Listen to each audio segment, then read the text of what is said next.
Mental abuse adalah penganiayaan atau pemerkosaan secara mental. Tema topik ini sengaja dihadirkan sebagai bentuk keprihatinan atas kejahatan kemanusiaan yang sulit dibuktikan. Padahal dampak akibatnya menjadi luka batin yang sulit sembuh selamanya. Bisa jadi karena mental abuse mampu memporak-porandakan keaslian alam bawah sadar siapapun korbannya. Selamat datang pemirsa terhormat di channel Mbohlah Isaku Iki. Kejahatan yang sulit dibuktikan adalah mental abuse. Bahkan si korban tidak menyadari tentang dirinya yang teraniaya secara mental. Mental abuse adalah perlakuan atau tindakan yang merugikan secara emosional terhadap seseorang. Hal ini terjadi ketika seseorang secara sengaja atau tidak sengaja menyakiti perasaan dan pikiran orang lain dengan kata-kata, tindakan, atau perilaku yang merendahkan, mengancam, atau membuat mereka merasa tidak berharga. Seperti halnya luka fisik, luka emosional juga bisa sangat menyakitkan dan merusak kesejahteraan seseorang. Beragam tindak kekerasan berupa penganiayaan secara mental, misalnya meremehkan, mempermalukan, mengisolasi, atau mengendalikan seseorang secara terus-menerus, dapat dianggap sebagai bentuk kejahatan berupa penganiayaan atau pemerkosaan secara mental, atau lazim disebut mental abuse. Mental abuse juga dikenal sebagai penganiayaan mental atau kekerasan psikologis. Adalah tindakan-tindakan yang bertujuan merendahkan, mengontrol, atau melukai seseorang secara emosional dan psikologis.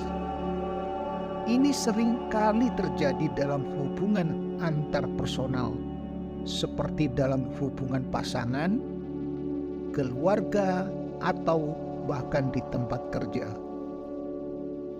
Berikut beberapa contoh situasi keseharian yang bisa mencerminkan adanya tindakan mental abuse. 1. Pengecualian dan pengabaian emosi.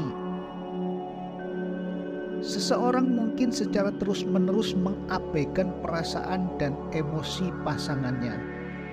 Mereka mungkin tidak merespon dengan empati atau perhatian saat pasangan ingin berbicara tentang perasaan mereka. Ini bisa membuat pasangan merasa tidak dihargai dan merasa kesepian. 2. Penghinaan dan pemerkosaan privasi.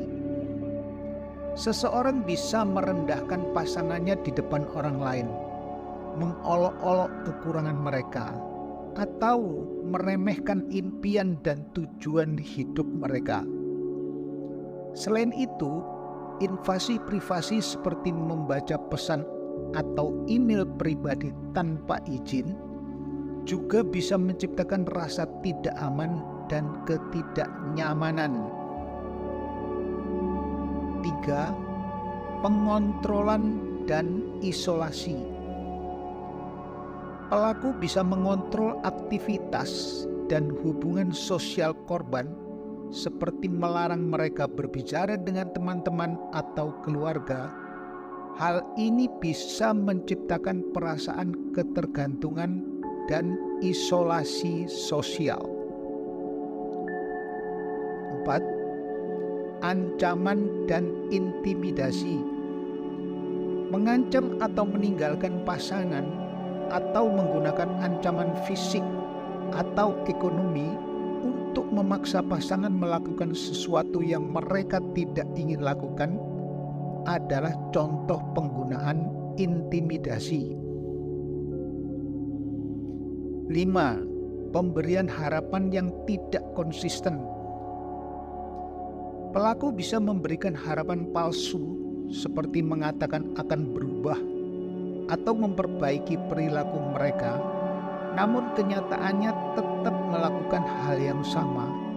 Ini bisa menciptakan kebingungan dan perasaan putus asa. 6. Manipulasi emosi.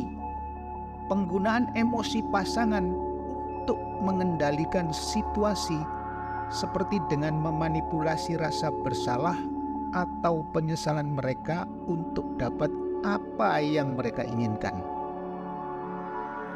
7. Pemaksaan isolasi emosional.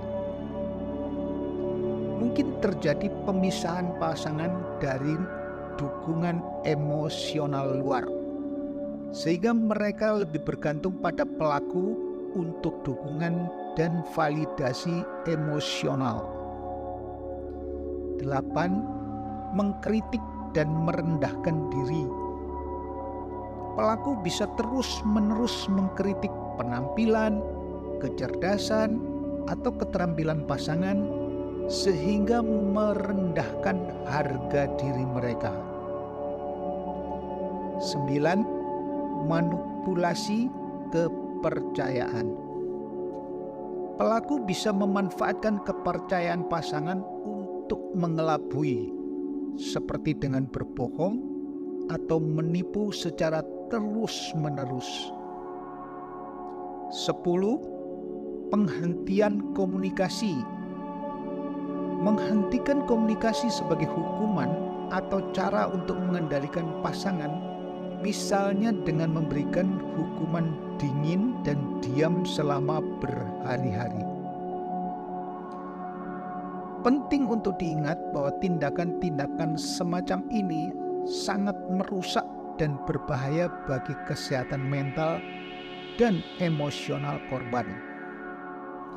Jika Anda atau seseorang yang Anda kenal mengalami situasi seperti ini, sangat penting untuk mencari bantuan dan dukungan dari teman, keluarga, atau profesional kesehatan mental. Demikian, dan video berikutnya saya akan menjabarkan satu persatu dari 10 contoh di atas.